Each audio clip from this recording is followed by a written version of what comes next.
अस्सलाम वालेकुम। उम्मीद है कि आप सब लोग खैरियत से होंगे। हमारा आज का जो टॉपिक ऑफ डिस्कशन है वो है nucleophilic substitution by molecular reaction, जिनको हम SN2 रिएक्शंस भी बोलते हैं, ठीक है। और हमारा जो पिछले वाला लेक्चर था उसके अंदर हमने इसका एक ब्रीफ सा इंट्रोडक्शन देखा था, और आज के लेक्चर में हम SN2 रिएक्शन की कुछ करेक्टरिस्टिक्स देखेंगे, ठीक है। हम देखेंगे कि इसको SN2 रिएक्शन जो है वो क्यों बोला जाता है, ठीक है।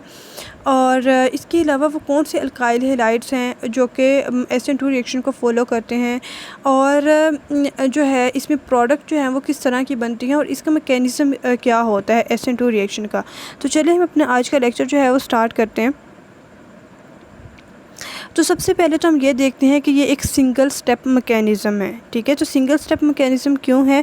बिकॉज़ इसके अंदर ये होता है कि जैसे देखिए आपके पास कोई अल्काइल हैलाइड का मॉलिक्यूल है, ठीक है, और उसमें क्या होता है कि जब कोई न्यूक्लियोफाइल अटैक करता है इलेक्ट्रोफिलिक कार्बन के ऊपर, ठीक है, जो कि सबस्ट्रेट मॉलिक्यूल की होती है, तो उस कार्बन के साथ जो बॉन्ड होता है लिविंग ग्रुप का, तो वो तभी जो है वो ब्रेक होना स्टार्ट हो जाता है। मतलब जैसे ही न्यूक्लियोफाइल अटैक करना स्टार्ट करता है, अटैक उसका होता है, तो साथ ही जो है वो लिविंग ग्रुप जो है वो डीअटैच होना शुरू हो जाता है, ठीक है। तो आप दूसरे लफ्ज़ों में ये कह सकते हैं कि जो एक्सटेंट होता है बॉन्ड फॉर्मेशन का वो इक्वल होता है the extent of bond breakage का, ठीक है। तो जितनी स्पीड से जो बॉन्ड की फॉर्मेशन हो रही होती है, उतनी ही स्पीड से जो है वो बॉन्ड की ब्रेकेज भी हो रही होती है।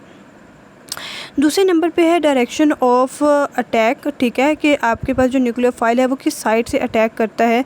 तो ये जो है वो एक इम्पॉर्टेंट फीचर है मैकेनिज़्म का, कि जो अटैकिंग न्यूक्लियोफाइल है वो किस साइड से अटैक करेगा। तो जो आपके पास न्यूक्लियोफाइल है वो आपके जो लिविंग ग्रुप जिस साइड पे होगा उस साइड से ओपोजिट की जो बिल्कुल ओपोजिट साइड होगी ना, वहाँ से आके अटैक करेगा। लाइक अगर आपके पास कोई अल्काइल हैलाइड का मॉलिक्यूल है और उसमें जो है वो हैलोजन एटम जो है वो राइट साइड पे है, ठीक है, तो जो इनकमिंग न्यूक्लियोफाइल होगा वो लेफ़्ट साइड से जो है वो अटैक करेगा। तो वो बॉन्ड ब्रेकेज और बॉन्ड फॉर्मेशन जो है वो दोनों वो जो है वो सेम साइड पे नहीं होती।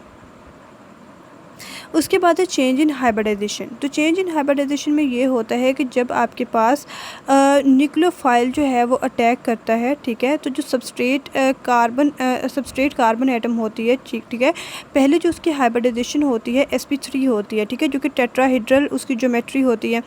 तो लेकिन जैसे ही उसके ऊपर न्यूक्लियोफाइल अटैक करता है तो वो अपनी हाइब्रिडाइजेशन sp3 से sp2 कर लेती है और प्लेनर ज्योमेट्री जो है उसकी फॉर्म में आ जाती है, ठीक है।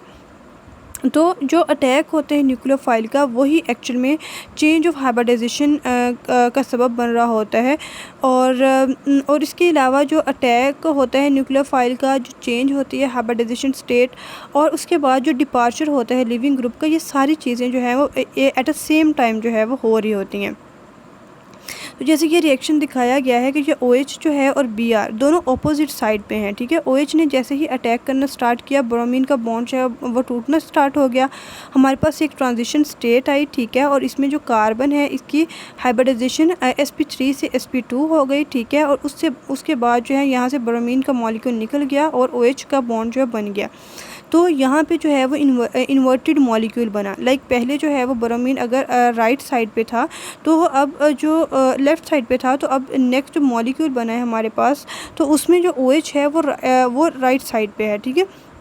तो इस तरह जो है ये इन्वर्टेड मॉलिक्यूल बन गया। नेक्स्ट है हमारे पास इन्वर्जन ऑफ कन्फिगरेशन, ठीक है। तो इस रिएक्शन के दौरान जो कन्फिगरेशन होती है अल्काइल हैलाइड के मॉलिक्यूल की वो इन्वर्टेड हो जाती है। तो इसी वजह से जो है वो हम इसको इन्वर्जन ऑफ कन्फिगरेशन बोलते हैं। नेक्स्ट है इसकी मॉलिक्यूलरिटी ऑफ द रिएक्शन। तो मॉलिक्यूलरिटी ऑफ द रिएक्शन क्या होती है कि जितने नंबर ऑफ मॉलिक्यूल जो हैं वो रेट डिटरमाइनिंग स्टेप के अंदर इन्वॉल्व होते हैं या उसके अंदर पार्टिसिपेट कर रहे होते हैं, तो उसको मॉलिक्यूलरिटी बोलते हैं उस रिएक्शन की। तो जैसे कि हमारे पास SN2 रिएक्शन है, ठीक है, तो इसमें क्या होता है कि जो रिएक्शन है वो जो है वो वन स्टेप के अंदर हो रहा होता है। मतलब आपके पास जो अटैक हो रहा होता है न्यूक्लियोफाइल का, चेंज इन हाइब्रिडाइजेशन स्टेट, और जो डिपार्चर होता है लिविंग ग्रुप का, वो एट द सेम टाइम जो है चीज़ें हो रही होती हैं, ठीक है। तो इस वजह से जो है वो हम इसको बाई मॉलिक्यूलर रिएक्शन जो है वो बोलते हैं। नेक्स्ट है हमारे पास रिएक्शन काइनेटिक्स, ठीक है। तो इसके अंदर देखें SN2 रिएक्शन में अगर आप रेट की बात करते हैं तो इसमें एक ही स्टेप होता है, वही रेट डिटरमाइनिंग स्टेप होता है, ठीक है। और उसके अंदर अल्काइल हैलाइड का मॉलिक्यूल और न्यूक्लियोफाइल दोनों जो है पार्टिसिपेट कर रहे होते हैं। तो हम इसकी रेट इक्वेशन को फिर ऐसे लिखेंगे, rate is equal to K alkyl halide 1 and nucleophile 1। तो ठीक है, तो इन दोनों के अगर हम एक्सपोनेंट को प्लस करते हैं तो उससे जो है वो हमारे पास इसका रेट ऑफ रिएक्शन जो है वो आ जाएगा, जो कि 1 + 1 इज़ इक्वल टू 2 होगा। तो इस वजह से भी जो है वो हम इसको बाई मॉलिक्यूलर रिएक्शन बोलते हैं। अभी हम ये देख लेते हैं कि वो किस तरह के अल्काइल हैलाइड्स होते हैं जो कि बाई मॉलिक्यूलर रिएक्शंस देते हैं। तो हमारे पास जो प्राइमरी अल्काइल हैलाइड्स होते हैं, ठीक है, और जब इनके ऊपर कोई न्यूक्लियोफाइल आके अटैक करता है तो ये हमेशा SN2 मैकेनिज्म को फॉलो करते हैं। तो यही हमारा आज का लेक्चर था। आई होप कि आपको समझ आ गई होगी। अगर कोई क्यूरी हो तो आप कमेंट सेक्शन में पूछ सकते हैं। अल्लाह हाफिज़।